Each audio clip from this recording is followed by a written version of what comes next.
Hello, I'm Michelle and welcome to Somewhere in Bookland. Today I'm going to be talking about my favorites for the last couple of months. I haven't done a favorites video since my June favorites, so I'm kind of just mixing in July, August, and September all in one. So let's get started, shall we? Now, I normally list off my favorite book, my favorite movie, my favorite TV show, my favorite music thing, and my favorite mixture.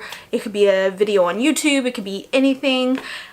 I am changing that up a little bit. I'm going to be doing my favorite book, my favorite movie, TV show, music related thing, and then the last one is just going to be my favorite all-time low thing that happened, because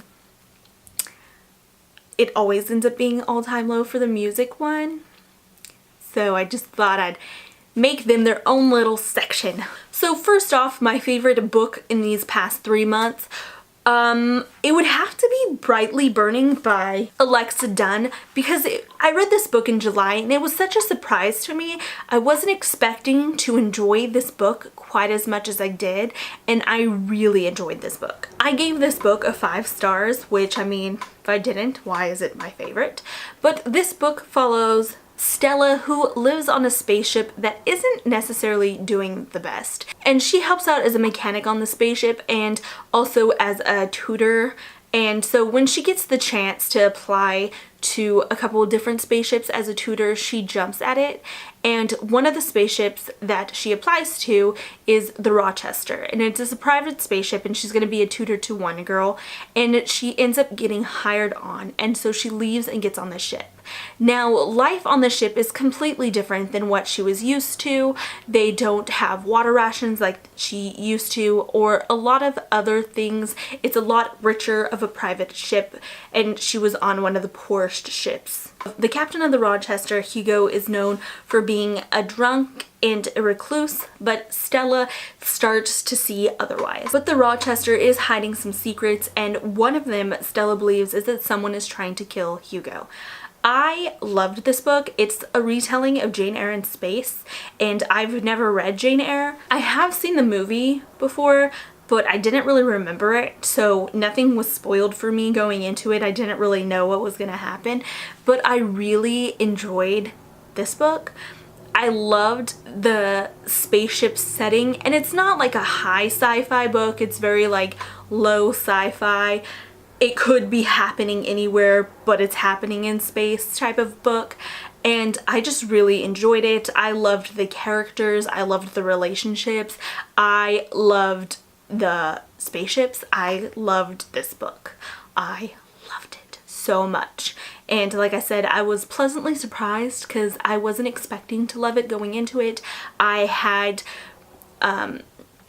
requested hold on it from the library, and so when the ebook came in, I was like, oh, let me read it before my time runs out, and it ended up blowing me away. Now, my favorite movie for these last 3 months would have to be To All the Boys I Loved Before, that came out in August, and it was just amazing. I waited up. I've read the book and I was excited for the movie already, and I waited up so I could watch it when it dropped at midnight, and I had to go to work the next day, and my girlfriend waited up and watched it with me, and she loved it.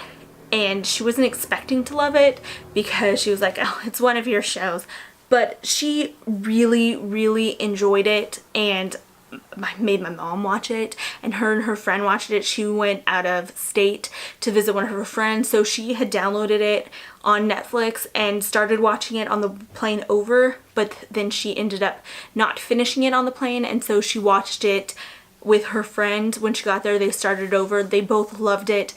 My younger brother, him and his girlfriend watched it. They loved it.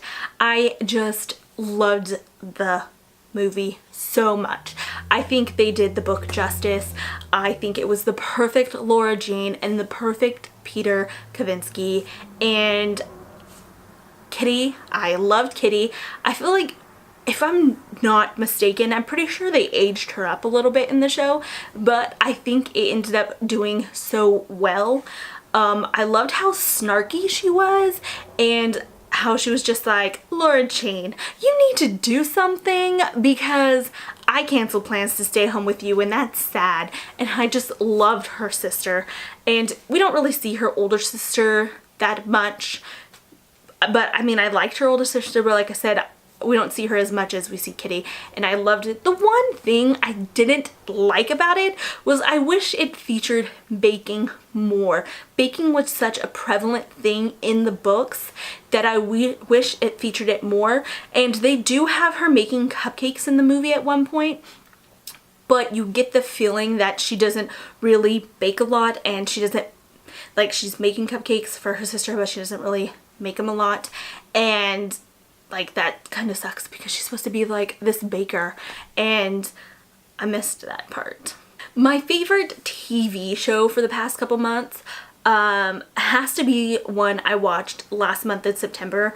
I started Brooklyn Nine-Nine for the first time, and I am all caught up with it. It is nice. Like, I loved it so much.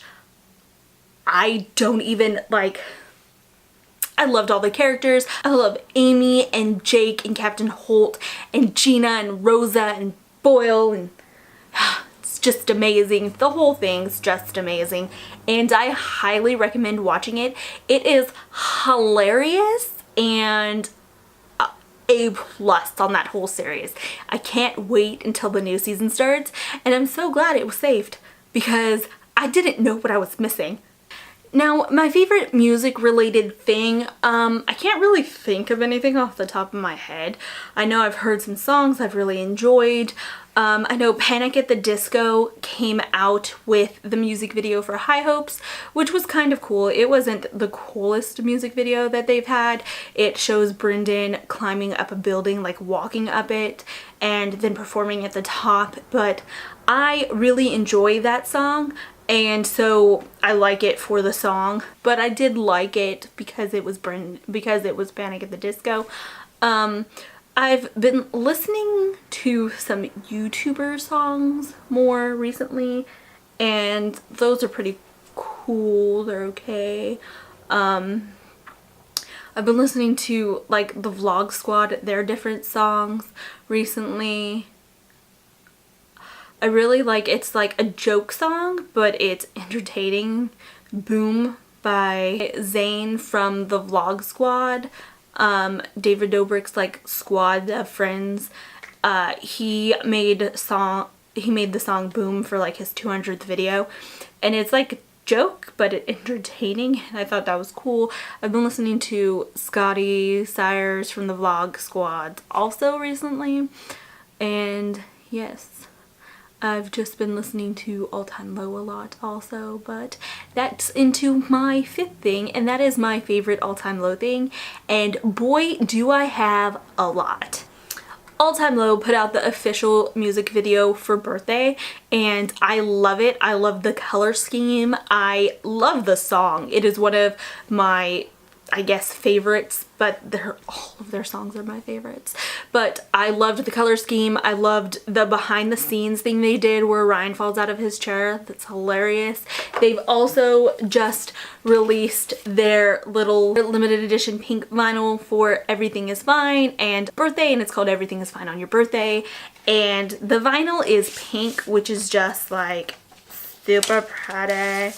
It's super pink, and it's just nice and pretty. And it's side A is Everything Is Fine, and side B is Birthday. And you know, I think them being on Fueled by Ramen is doing them wonders. I think it's a good thing for them. I think it was more logical for them to be going up to Fueled by Ramen instead of like they did last time, I want to say, when they were first on Hopeless, and then they went up, I think they went to Interscope, and like that was cool and it was a good opportunity for them. It didn't end up working out. They went back down to Hopeless. I think Fueled by Ramen is really great for them. Fueled by Ramen has Panic at the Disco, 21 Pilots, Paramore. I think it's a really good fit for them, and so I'm happy for them, and I like everything I've been seeing that's been coming from them so far. I like that they've been doing like behind the scene like tour vlogs that they've been doing and posting to YouTube, and I really have been loving the green room sessions that they've been doing and posting on YouTube. And they've been doing I know they've done a Harry Styles cover, and they might have done a couple other covers, but I know that they're doing like broken down acousticized versions of their own songs, and I love that. And yes, All Time Low is on a roll right now, and you keep going, guys, because I love you. And anyways, those are my favorites for like the last 3 months, and I don't really have much else to say, but click the thumbs up if you like this video, click subscribe if you want to see more of this face in your feed, and I'll see you guys soon. Bye!